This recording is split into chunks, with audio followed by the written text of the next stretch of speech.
Assalamualaikum warahmatullahi wabarakatuh. Nahmadullah nusalli wa nusallimu ala nabiyinal karim amma ba'du. Rabbi syrah li sadri wa yassir li amri wahlul 'uqdatam min lisani yafqahu qawli. Rabbana iftah bainana wa baina qaumina bil haqqi wa anta khairul fatihin. Allahumma arinal haqqa haqqan warzuqna tiba'ah wa arinal batila batila warzuqna sinabah. Allahumma alhimna marashida umurina wa a'izna min syururi anfusina wa min sayyiati a'malina. Allahumma faqihna fid din wa 'allimna ta'wil. Qala Allahu ta'ala fi kitabihil karim, a'udzu billahi minasyaitonir rajim. Bismillahirrahmanirrahim. Ya ayyuhan nasu antumul fuqara'u ila Allah. Sadaqallahul azim. Alhamdulillah, segala puji milik Allah. Allah yang telah memberikan kita nikmat yang begitu banyak, baik nikmat zahir maupun nikmat batin, terutama nikmat iman Islam, yang dimana dengan iman Islam kita bisa selamat dunia dan akhirat. Hadirin kaum muslimin, dalam pagi ini kita akan mengkaji hadis arba'in yang ke-24. Judulnya, janganlah kalian saling menzolimi. Janganlah kalian saling menzolimi. Hadirin kaum muslimin, hadis ini khitabnya kepada kaum muslimin. Khitabnya kepada kaum muslimin ketika itu Nabi Muhammad sallallahu alaihi wasallam berhadapan dengan para sahabat, di mana bunyi hadisnya berbut hadis qudsi. An Abi Dzarrin Al-Ghifari radhiyallahu anhu anin Nabi sallallahu alaihi wasallam fi ma yarwihi an rabbih azza wa jalla annahu qala ya ibadi inni haramtu zulma ala nafsi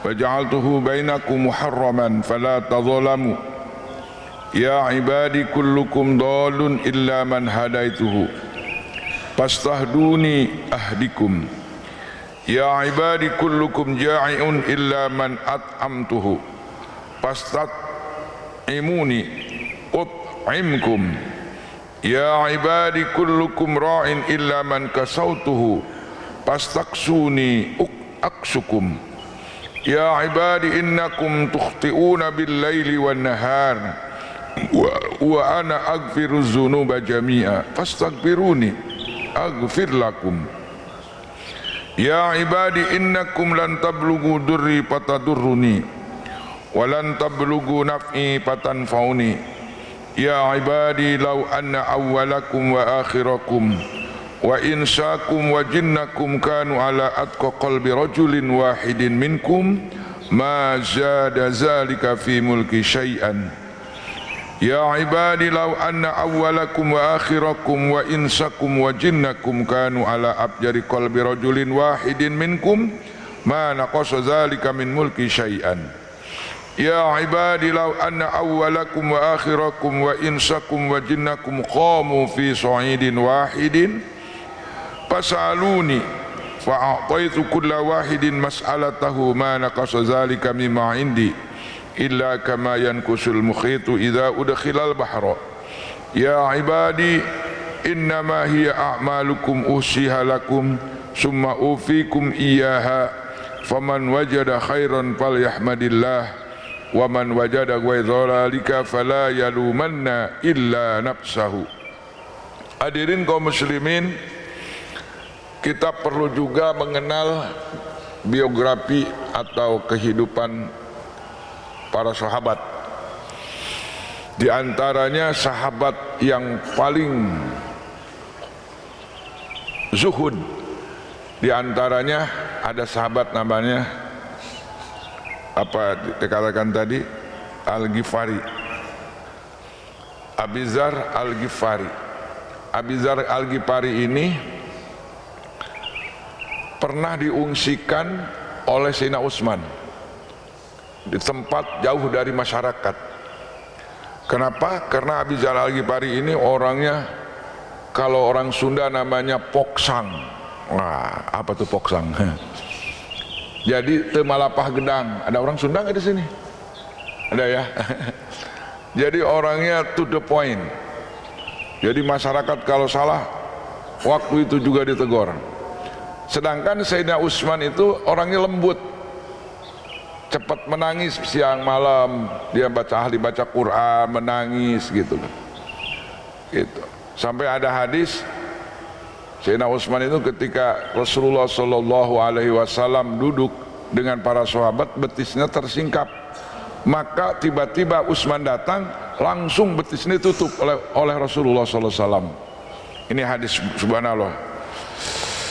Kenapa? Karena sahabat yang paling malu, yang punya rasa malunya itu adalah Sayyidina Utsman radhiyallahu anhu. Maka Rasulullah pun malu kepada Utsman. Utsman itu termasuk mantu Rasulullah. Nah, sedangkan pada waktu itu Abi Dzar Al-Ghifari orangnya subhanallah zuhud. Jadi sahabat kan variasi, ada yang kaya gitu kan, ada yang zuhud, ada yang tukang ahli ilmu seperti namanya Muadz bin Jabal. Jadi sahabat itu punya keistimewaan masing-masing. Nah, kelebihan Abi Dzar Al-Ghifari ini sama orang kaya, jadi nggak ada istilah tedeng aling begitu. Maka ditilai sama Utsman, ini nggak beres, ini nggak, kurang bagus kalau cara dakwah begini gitu. Akhirnya diasingkan, pindah aja katanya Abi Dzar gitu. Itu diantaranya Abi Dzar. Orangnya zuhud dan karakter ulama juga. Kiai kan rupa-rupa ya. Dalam dunia Habib saja, kalau Habib Munzir itu apa namanya di majlis Masjid Rasulullah ya, itu pernah ada orang kafir ada orang kafir pas turun langsung pengen semacam syahadat, belum ada ucapan dakwah, belum ada apa, aku melihat wajahmu damai, masuk Islam. Itu Habib Munzir, ada lembut gitu orangnya, nangis. Nah, ada lagi Habib yang lain-lain itu poksang gitu ya. Ya ada yang itu memang karakter para ulama warasatul anbiya. Ulama itu memang pewaris para nabi, jadi karakternya berbeda-beda. Kalau Musa alaihissalam itu poksang,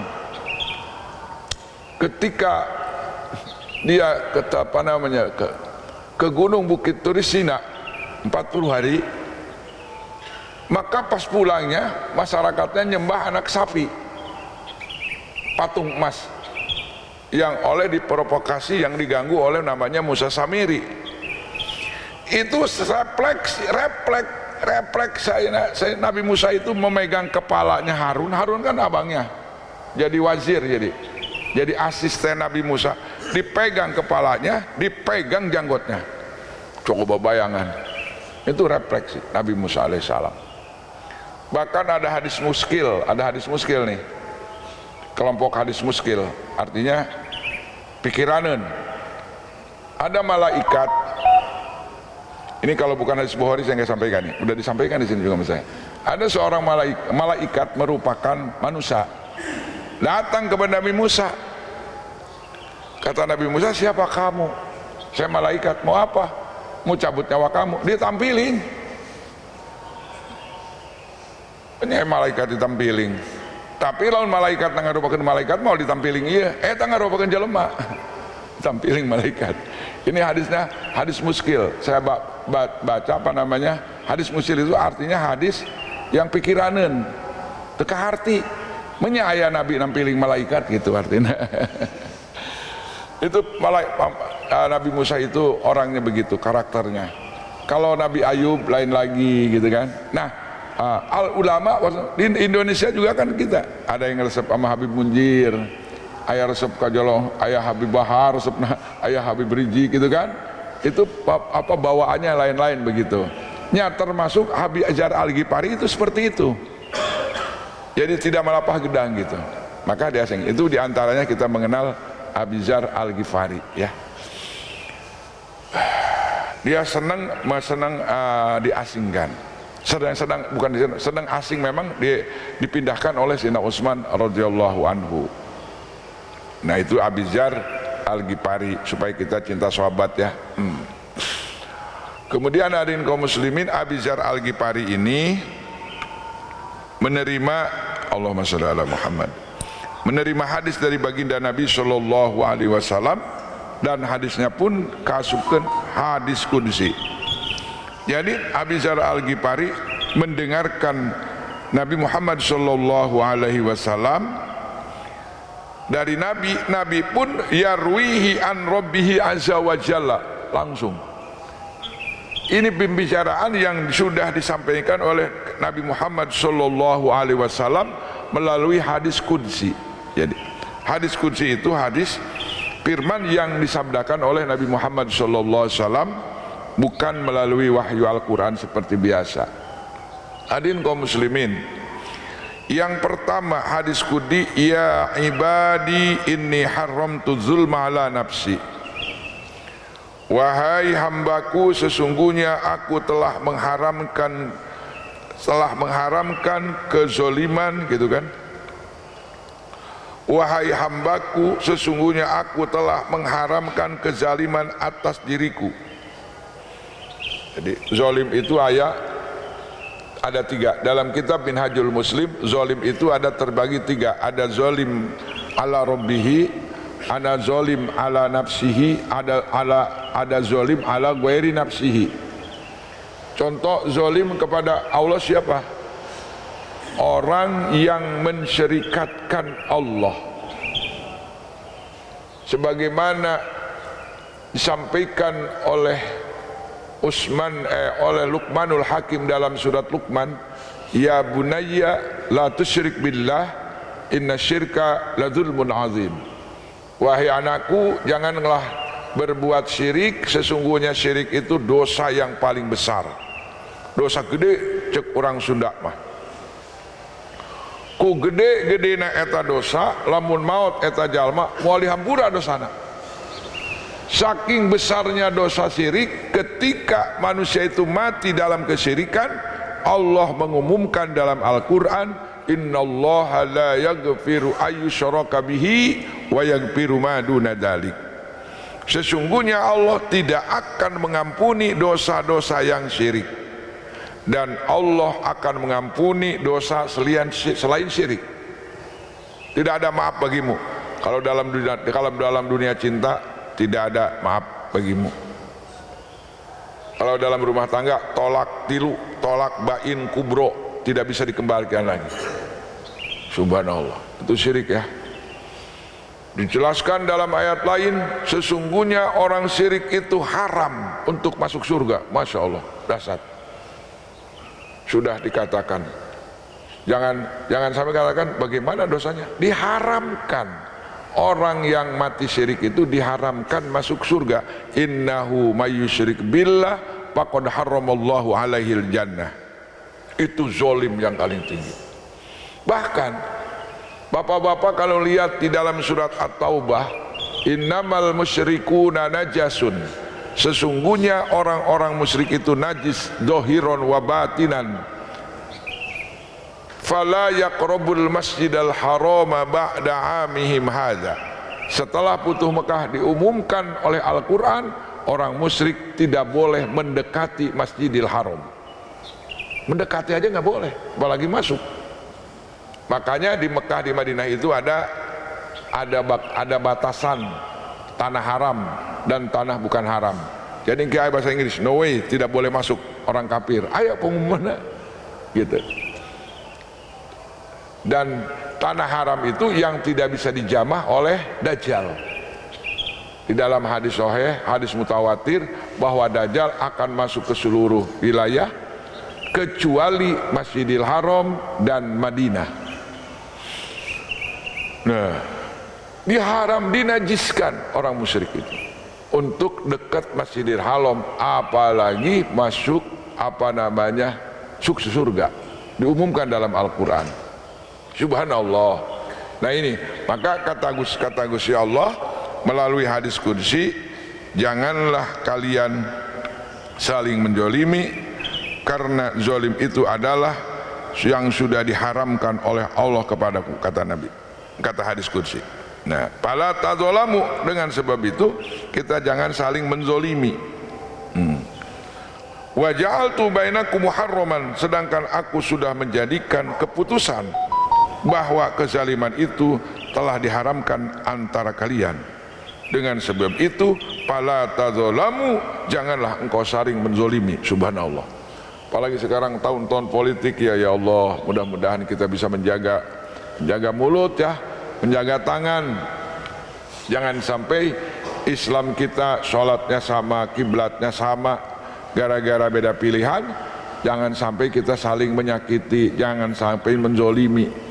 Yang penting doa kita dalam surat Bani Israil, Rabbi adkhilni mudkhala sidqin wa akhrijni mukhraja sidqin waj'alli min ladunka sultanan nasira. Doa itu biar perbanyak Pak, agar kita mendapatkan sultanan nasira, pemimpin penguasa yang mendapatkan pertolongan Allah.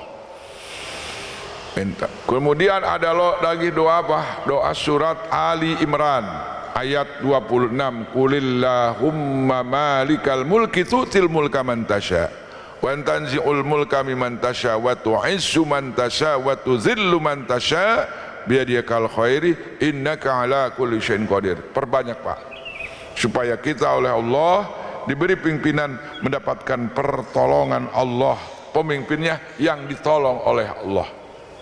Jangan sampai berbuat zalim kepada dirinya, jangan berbuat zalim kepada masyarakatnya. Maka kata Nabi dalam fala tazalamu, janganlah kau saling menzolimi, karena zalim itu zulmatun, gelap. Orang zalim itu pikirannya gelap, mulutnya juga gelap, pikirannya gelap, pandangannya juga gelap kalau manusia sudah zalim. Subhanallah. Dan zalim ini sudah dipakai pengakuan para nabi. Nabi Adam mengaku di hadapan Allah, gitu kan, zalim kepada dirinya, diperintah oleh Allah jangan mendekati buah khuldi, bahkan memakannya, dan tobatnya Rabbana zolamna anfusana, ya Allah aku telah zalim kepada diri kami. Nabi Yunus alaihissalam di dalam perut ikan mengakui zalim, la ilaha illa anta subhanaka inni kuntu minaz zalimin. Mendingan orang aku zalim orang Allah, zalim karena diri, zalim ke keluarga, zalim ke anak. Kalau kita itiraf, insyaallah fastajabna lahu wa najainahu, maka kita akan ijabah doa kita dan Allah akan selamatkan. Dan Allah berjanji kepada orang beriman apabila berdoa seperti Nabi Yunus, wa kadzalika nunjil mu'minin, demikian pula kami akan menyelamatkan orang-orang yang beriman seperti Yunus, yang punya problem seperti Yunus. Subhanallah. Jero perut ikan Nabi Yunus, la ilaha illa anta subhanaka inni kuntu minadz zalimin, la ilaha illa anta subhanaka. Selamat Nabi Yunus. Bagaimana sekarang masyarakat kita kaum muslimin ahli Masjid Al-Hidayah punya problem seperti Nabi Yunus? Allah berjanji, wa kadzalika nunjil mu'minin, demikian pula kami akan menyelamatkan orang-orang yang beriman. Nah, yang pertama itu ya. Kemudian hadis yang kedua adalah, ya ibadi kullukum dhallun illa man hadaituhu. Hadis qudsi. Wahai hamba-hambaku, kata Allah, semua engkau dalam kesesatan, illa man hadaituhu, kecuali orang yang telah berikan hidayah. Nah, tapi kalau dolan dalam wadduha itu bukan makna sesat, bukan ya.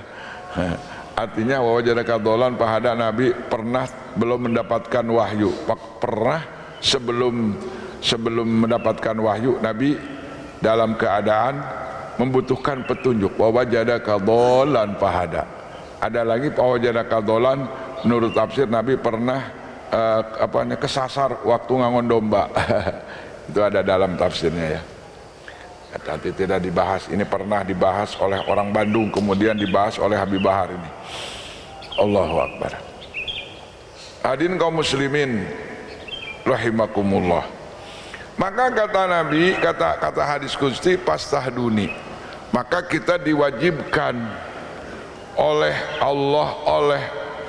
Allah melalui sholat 5 waktu, diwajibkan kita di dalam sholat setiap ruku, sebelum ruku, setiap rokaat meminta ihdinas siratal mustaqim.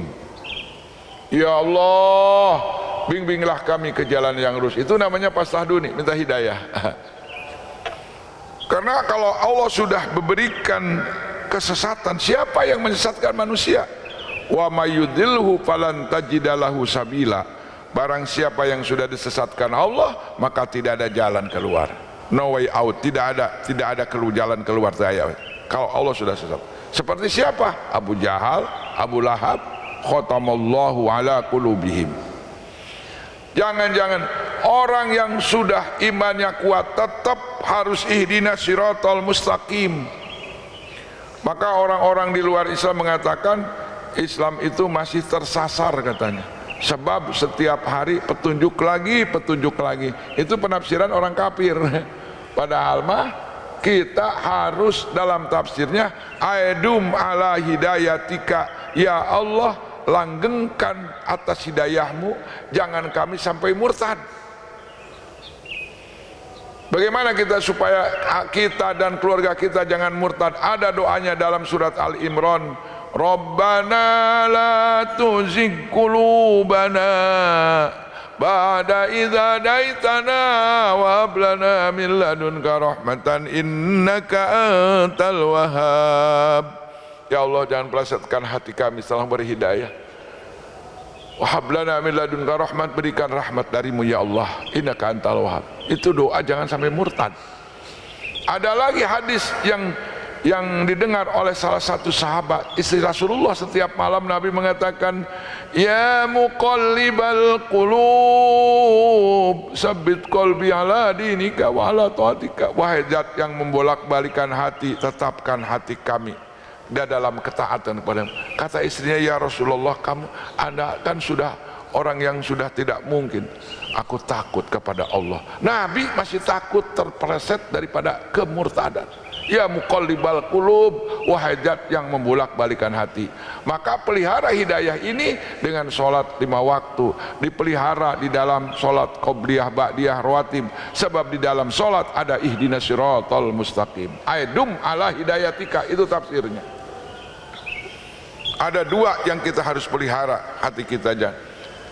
Sebab saudara-saudara sekalian, jangan-jangan hari ini di zaman Rasul sekretaris Nabi murtad. Coba lihat di kitab Google, kalau boleh nggak punya kitab kuning, kitab Google ada sekretaris Nabi, sekretaris wahyu murtad. Di zaman Rasul ada orang murtad. Kisah Labah murtad. Nauzubillah min dzalik. Apalagi hari ini. Jaga pelihara diri kita dengan doa. Subhanallah. Maka kata Rasulullah, kata hadis qudsi, kalian sebenarnya dalam kecuali orang yang telah aku beri hidayah. Maka saya mendengar ada seorang ulama di Cianjur, Allah berikan pilihan orang beriman itu dari 1001. 1000 orang nih diambil 1.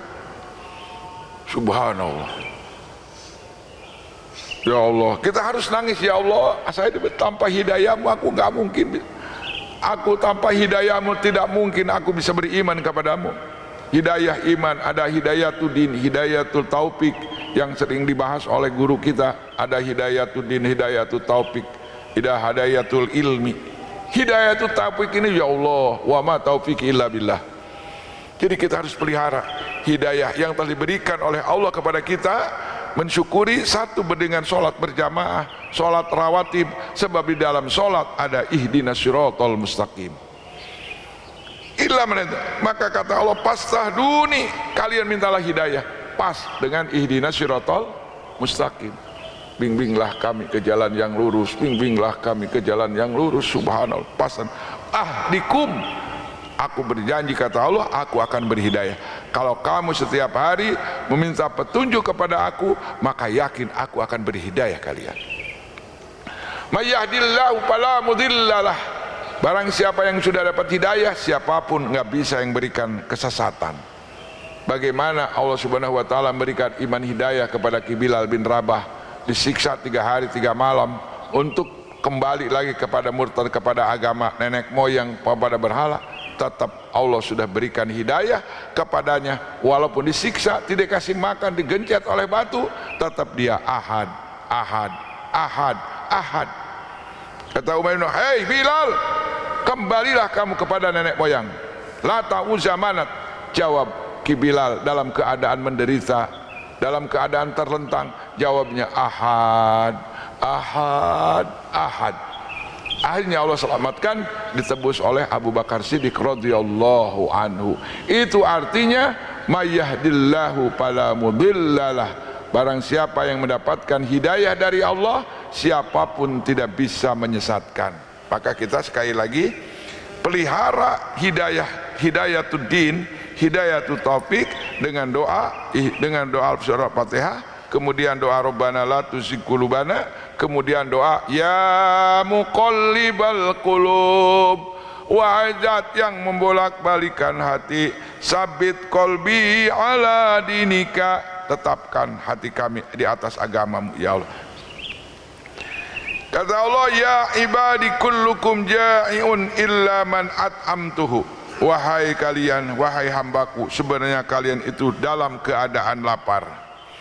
Manusia, kata Allah melalui hadis, kalian, kita ini lapar, diberi lapar oleh Allah. Illa man at'amtuhu, kecuali orang yang sudah diberikan makan oleh aku. Ini hakikat yang telah dikumandangkan oleh Ibrahim alaihissalam. Wa idza maridtu fahuwa yashfin, gitu kan? Apabila aku sakit, Allah lah yang menyembuhkan aku. Itu. Dan Allah Subhanahu wa taala yang memberi makan kepadaku. Jadi hakikatnya kita ini dilapar, maka ku Allah orang teh dibere sebeuh, dibere makan. Maka cek Allah, pastat amuni utimkum, lamun maneh hayang minta dahar ka kaula, kaula mere dahar ka maraneh. Itu hadis qudsi. Ini hadisnya hadis hakikat ya. Kemudian hadirin kaum muslimin, sebenarnya kalian itu ya ibadi kullukum arin illa man kasautuhu. Wahai hamba-hambaku, sesungguhnya kalian itu dalam keadaan telanjang, kecuali engkau telah aku beri pakaian, maka mintalah pakaian kepadaku, maka aku akan beri pakaian kepada kalian. Jadi, sampai hari ini banyak orang yang nggak dikasih pakaian sama Allah. Kalau ingin tahu, bapak-bapak, ada orang kaya tapi nggak pakai baju. Tapi nggak ada di sini, nggak ada ya. Ada di pantai. Orang sudah ditelanjangi sama Allah. Kalau ingin orang nggak mau pakai baju, itu di pantai. Padahal sekarang bajunya banyak, tapi nggak mau pakai baju. Kenapa? Karena dia nggak dikasih pakaian sama Allah, nggak minta pakaian sama Allah, maka dia nggak pakai baju. Allahu Akbar. Ya ibadi innakum tukhti'una bil-laili wan-nahar wa ana aghfiru dzunuba jami'a. Wahai hamba-hambaku, sungguhnya kalian suka salah. Kita ini bukan malaikat ya. Kalau malaikat itu full time. Full time malaikat itu la ya'sunallaha ma amarahum wa yaf'aluna ma yu'marun. Malaikat itu diciptakan oleh Allah, melaksanakan apa yang diperintahkan oleh Allah dan menjauhi apa yang dilarang oleh Allah. Itu malaikat, karena nggak punya nafsu. Kalau kita punya akal, nafsunya gede. Nafsu. Kalau malaikat punya akal saja. Maka kalau ditanyakan waktu Nabi Muhammad SAW ke langit, ke Isra Mi'raj, ada malaikat ruku, nggak cengkat-cengkat. Ada malaikat sujud terus, nggak tengkat-tengkat, cangkel, tercangkel. Orang rusak cangkel mah. Itu. Maka ruku dan sujud itu sebenarnya peragaan malaikat ketika Nabi melihat waktu Mi'raj di langit, ke langit. Hadirin kaum muslimin, subhanallah. Kadang-kadang kita Islamnya kan masihnya Islam apa ya, selang-seling kita mah. antara sholat zuhur dengan sholat lohor nanti sholat pasti ada maksiat, ada kesalahan. Kalau keseleo mulut, keseleo mata, apalagi yang sudah ke pasar, loba tempokeun, banyak harus dilihat. Padahal eta menurut Islam eta di tempatnya haram, salah. Kadang-kadang terpelanting, salah ngomong, ke pemajikan salah, babaturan salah, ke teman-teman salah. Manusia itu kullu ibni adam khata'un, setiap anak Adam ada sifat salah. Wa khairul khata'in at-tawwabun, sebaik-baiknya orang yang salah harus menerima kesalahannya, tobat kepada Allah. Kata hadis qudsi, wahai manusia, wahai hambaku, sesungguhnya kalian suka berbuat salah siang dan malam, dan kata Allah dalam hadis qudsi, wa ana aghfirul dzunuba, dan aku akan mengampuni seluruh dosa. Makanya kita malu sama Allah, sama Nabi malu. Istighbarnya Nabi itu 100 kali satu malam. Dalam hadis Riyadhus Shalihin ada yang mengatakan Nabi setiap hari istighbar 70 kali. Ada riwayat 100 kali. Dan memang diperintah oleh Allah untuk istighfar. Fasabbih bihamdi rabbika wastaghfiruh innahu kana tawwaba. Apabila datang Futuh Mekah, tugas Nabi, dan Allah berikan informasi bahwa manusia akan berbondong-bondong masuk Islam, maka Allah memerintahkan kepada Nabi, fasabbih bihamdi rabbika wastaghfir innahu kana tawwaba. Maka istighfarlah engkau, maka bertasbihlah engkau Muhammad, dan istighfarlah engkau, sesungguhnya Allah Maha Pengampun, Maha Penerima Taubat. Istighfar, padahal Nabi tara dosa. Ai urang mah tibalik umatna, dosa loba istighfar henteu, peceklik istighfar orang miskin. Ari Rasul mah ibadah siang malam banyak istighfar. Maka kita harus wastaghfir li dzambika. Nabi sendiri diperintah oleh Allah, apalagi kita banyak istighfar. Bahkan Nabi suka istighfar 3 kali habis sholat. Assalamualaikum warahmatullahi, assalamualaikum, astagfirullahalazim, astagfirullah. Jadi istighfar ayat 2 nupang pondokna astagfirullah, mangga astagfirullah, astagfirullah, astagfirullah. Riwayat Nasai astagfirullahalazim. Eta memilih nu mana we? Aya dalilna saduana. Astagfirullah, astagfirullah, astagfirullah 3 kali. Eta istighfar di dalam setelah salat. Itu paketnya begitu. Allahumma antas salam wa minkas salam wa ilaika ya'udus salam. Itu istighfar setelah sholat. Nanti setelah paket rawatib 2, silahkan 100 kali, 1000 balik boleh istighfar. Kan habis sholat mah apalagi jadi imam, itu paketnya memang 3 kali istighfar. Astagfirullahalazim, astagfirullahalazim, astagfirullahalazim, Allahumma antas salam. Kemudian doa-doa setelah sholat, la ilaha illallah wahdahu la syarikalah, lahul mulku walahul hamdu yuhyi wa yumit wa huwa ala kulli syai'in qadir. Mangga bade la ilaha illallah wahdahu la syarikalah, lahul mulku walahul hamdu wa huwa ala kulli syai'in qadir. Boleh aya na Qur'an aya eta. Teu make yuhyi wa yumit, ada dalilnya, ada la ilaha illallah wahdahu la syarikalah, lahul mulku walahul hamdu yuhyi wa yumit wa huwa ala kulli syai'in qadir. Nah kata Allah, wahai hambaku, sungguhnya kalian selalu bersalah siang dan malam, dan aku akan mengampuni dosa-dosa kalian. Kata Allah, mintalah ampun kepada aku akan mengampuni. Nah, ada khoto, ada zanbun, ada sayiat.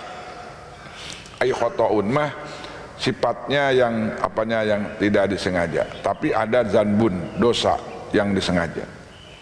Ada la junah alaikum fima khatatum, tidak menjadikan dosa apabila kalian berbuat salah tidak disadari. Ayat jalma, ada orang yang disiku, ada orang yang kesiku, ada orang yang kesenggol, ada orang yang disenggol. Bagaimana kita kalau kesenggol? Nggak marah, bukan sengaja, I'm sorry. Tapi ujung-ujung gitu orang tonjok, marah. Nah, Allah tuh marah yang disengaja itu. Tapi kalau yang nggak disengaja mah nggak jadi catatan. Tapi tetap kata Allah dalam hadis qudsi, kalian itu suka berbuat salah siang dan malam. Subhanallah. Urang mah ngaranna ge jelema manusia teh sok loba poho. Kita mah suka lupa sama Allah, sama dosa lupa, kadang-kadang hutang juga lupa. Kadang-kadang sok dipopohokeun eta hutang, padahal teu meunang poho. Lamun inget wae insyaallah dibayar. Eta kunaon tadi bayar poho, dipopohokeun jadi poho sanyana. Itu tah. Ya Kiai, saya mah benar-benar pelupa. Kenapa? Jangan-jangan di luar sholat Pak Yai, di dalam sholat sama Allah saya lupa katanya. Apalagi sholat sendirian, suka bingung apakah sudah 4 rakaat atau belum. Sok ke sholat sorangan karasa, sholat lohor sorangan sendirian, sholat asar sendirian, pasti di dalam sholat itu kita lupa rakaat kadang-kadang. Allahu Akbar. Aing ieu geus sabaraha rakaat ieu? Pernah nggak bapak-bapak? Pernah begitu? Nah, makanya sholat kudu berjamaah. Anu bejaan, imam lupa dibejaan ku makmum. Itu. Allahu Akbar. Subhanallah. Kudu loba istighfar urang. Orang-orang istighfar itu keistimewaannya diantaranya wa razaqakum min haitsu la yahtasib. Orang yang istighfar itu akan diberikan rezeki yang tidak sangka-sangka. Orang banyak istighfar akan dibuka dari pintu dari kesusah kebingung, gitu kan. Ada 3 ya, man lazimal istighfaro. Subhanallah. Dan Bapak sudah tahu ya fadilah istighfar yang telah dicontohkan oleh tukang roti. Imam Ahmad pernah menyamar ke satu kampung berapa puluhan kilo bahkan 100 kilo mau masuk masjid sholat berjamaah. Sudah sholat isya, Imam Ahmad pakai baju preman, artinya pakai baju biasa, pakai baju rakyat, tidak pakai kebesaran. Kata Imam Ahmad, Pak DKM tamirul masjid boleh enggak saya tidur di masjid? Oh enggak boleh, carekan. Kata Imam Ahmad, boleh enggak di empernya? Enggak boleh. Subhanallah, bingung. Ketemu dengan tukang roti. Kata tukang roti, bang di rumah aja tenang, ada roti. Cuman itu tukang roti dilihat sama Imam Ahmad itu istighfar, astagfirullah, astagfirullah, astagfirullah, masuk, astagfirullah. Tadi bikin roti, astagfirullah. Mau nyuguhin tamu, astagfirullah, astagfirullah, astagfirullah. Terus saya istighfar. Ini sejarah, ini riwayat istighfar. Maka kata Imam Ahmad, aku akan bertanya kepadamu wahai babang tukang roti, kenapa kamu dari mulai berjumpa dengan aku istighfar terus? Jawabnya gimana coba? Seluruh cita-cita saya, seluruh hajat saya dengan melazimkan istighfar, saya yakin dengan Quran, yakin dengan janji Nabi, seluruhnya hajat saya dikabulkan oleh Allah. Kata tukang roti, semua keinginan saya Allah kabulkan dengan melazimkan istighfar, kecuali satu saya, cita-cita saya belum terkabulkan. Saya ingin berjumpa dengan Imam Ahmad, katanya. Lagi tidur keluar, gara-gara istighfar kau aku datang ke sini, aku nggak punya tujuan, diusir di masjid karena istighfar kamu, katanya. Dahsyat. Saya punya sahabat bangkrut total, usahanya sangat jungkir balik dari zero, dari miliarder jadi sampai zero. Tapi dia yakin dengan amalan istighfar, orangnya masih ada, nanti boleh ceramah di sini dia. Kolonel, jenderal, sudah pensiun. Total nggak punya apa-apa, 0. Tapi dia yakin dengan istighfar. Tama kayak kata istrinya kayak orang gila. Istighfar, mau ke masjid, astagfirullah, astagfirullah, astagfirullahaladzim. Di masjid astagfirullah. Cuma ditutup dengan doa itu sedul istighfar. Allahumma anta rabbi la ilaha illa anta khalaqtani wa ana abdika wa ala adika wa adika mastata'tu. Itu ditutup dengan doa itu. Udah pada hafal kan? Jamaah udah hafal sedul istighfar? Itu doa dari Nabi tuh. Nanti kalau itu tanya aja sama saya, Google deh, pasti ayat di dia mah. Sayyidul istighfar ayat. Kata teman saya Pak Yai, luar biasa, luar biasa. Saya bangkrut sampai 3 miliar kata Pak Yai. Tapi saya yakin dengan istighfar. Istighfar tidak ada lagi.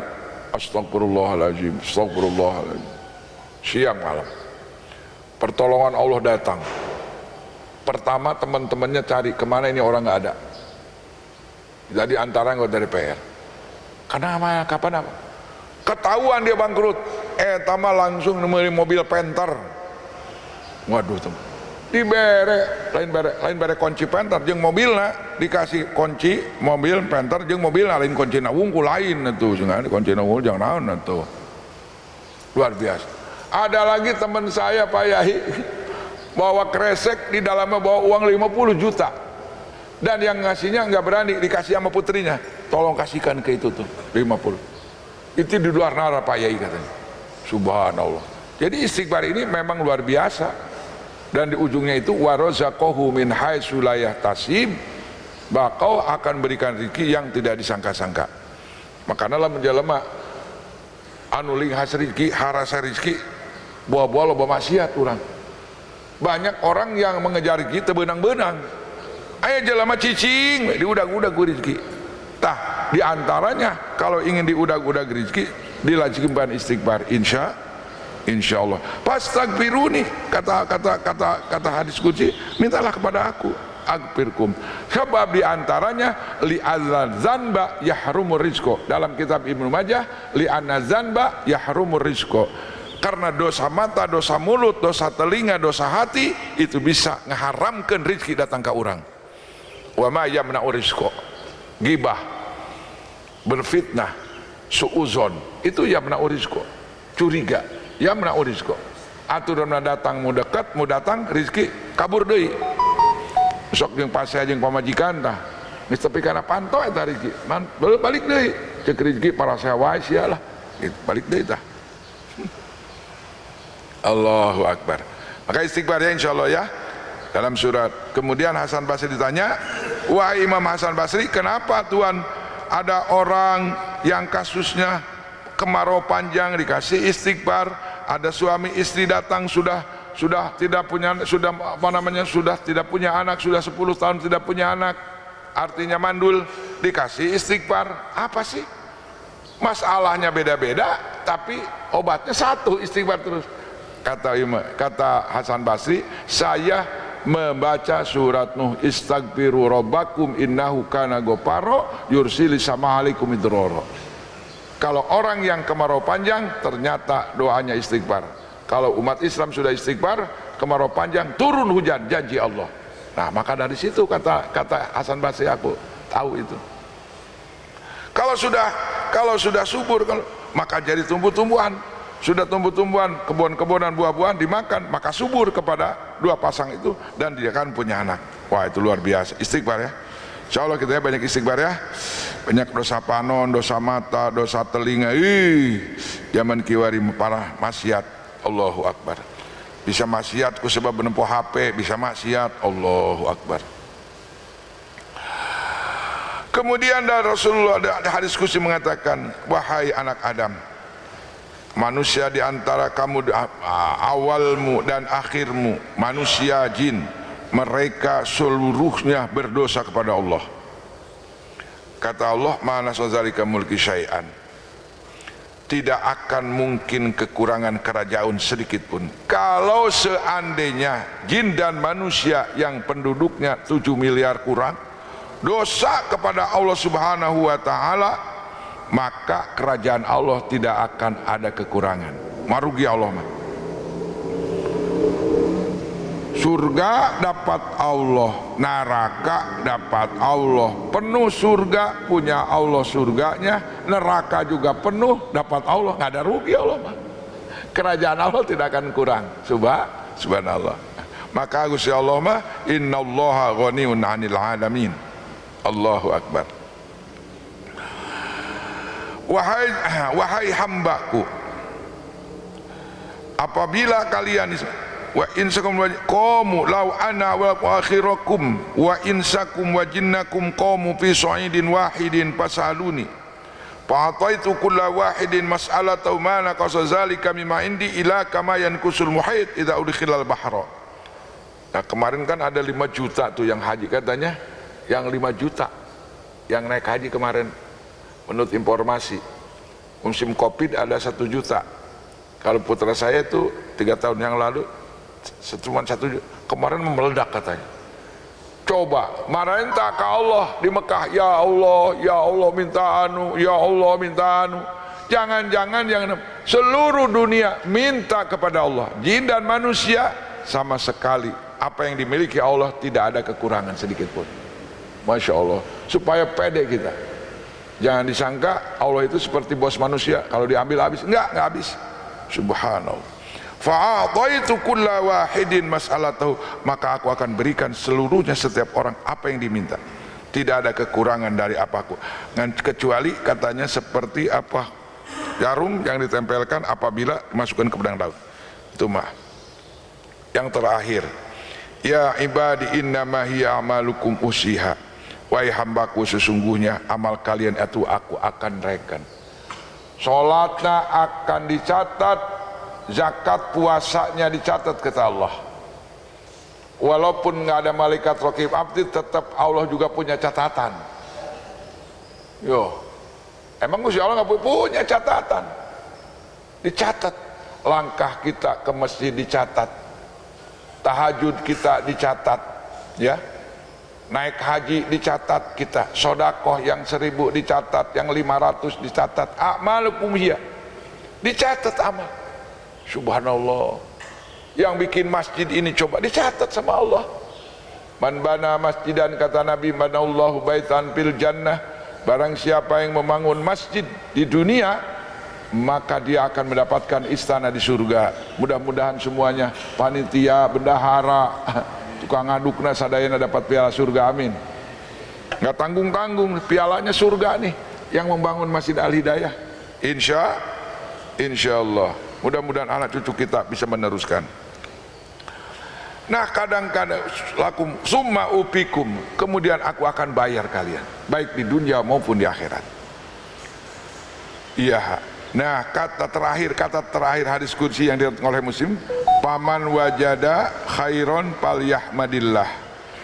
Apabila kalian sudah mendapatkan kebaikan, rajin sholat 5 waktu itu khairon, rajin sodako, alhamdulillah, baca alhamdulillah.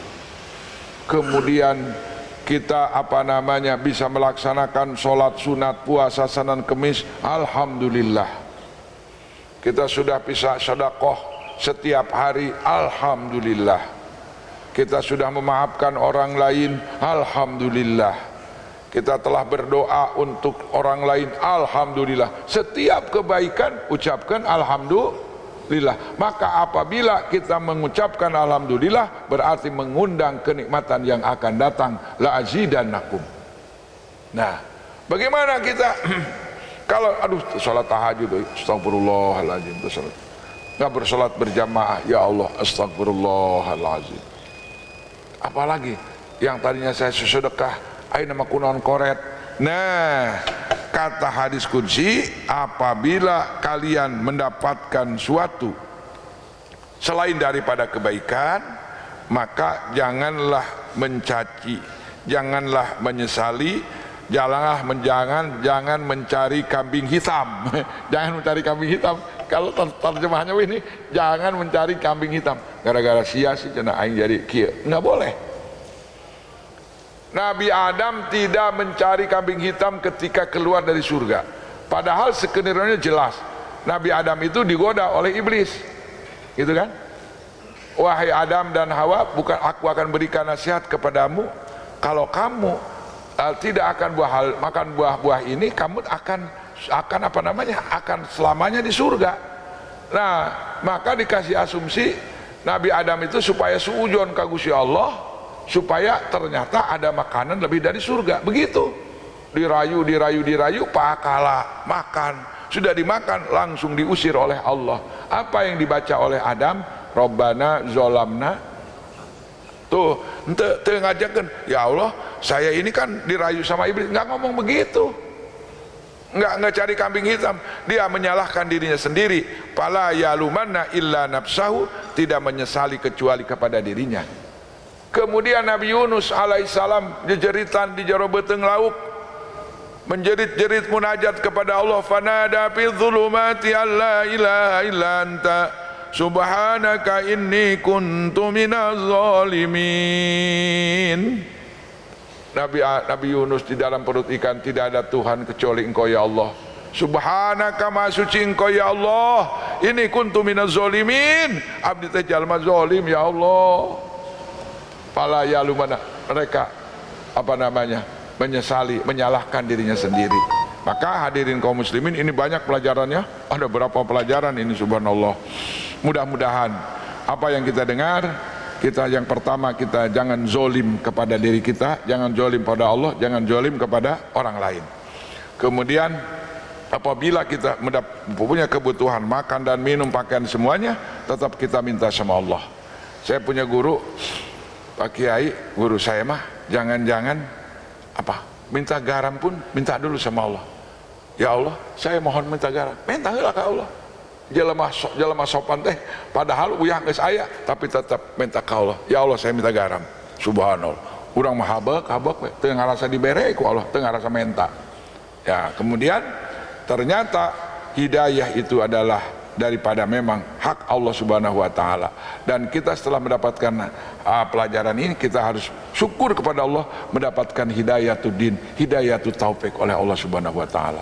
Kemudian kita pelajaran yang selanjutnya, apabila kita rumasa jadi anak Adam, banyak salah, banyak istighfar, insyaallah. Dan ternyata hadirin kaum muslimin, ketika kita berbuat baik yang diucapkan alhamdulillah. Apabila kita terpeleset, jangan mencari kambing hitam, banyak istighfar, banyak doa, Robbana zolamna anfusana. Apalagi la ilaha illa anta subhanaka ini kuntu minaz zalimin, astagfirullah wa atubu ilaih. Kemudian ada lagi doa Sayyidul Istighfar, itu rajanya istighfar yang sudah beken, itu dibaca insyaallah sebelum kita meninggal dunia sudah dibebaskan daripada dosa. Kemudian apabila kita punya ada keterkaitan dengan sesama muslim, kita harus halal bihalal. Jadi halal bihalal itu lain lebaran wae. Sampai setiap ketemu kita assalamualaikum. Tuh. Ulah nungguan lebaran, kawe lebaran henteu. Bebersih manggal poe baju ge pan kotor buru-buru, tong ditungguan setahun tong. Nah, barangkali itulah hadirin kaum muslimin, mohon maaf saya ceramah suka campur-campur Sunda ya, mohon maaf. Allahu Akbar. Mudah-mudahan ada manfaatnya. Subhanallah, subhanakallahumma bihamdika asyhadu an la ilaha illa anta astaghfiruka wa atubu ilaik. Assalamualaikum warahmatullahi wabarakatuh.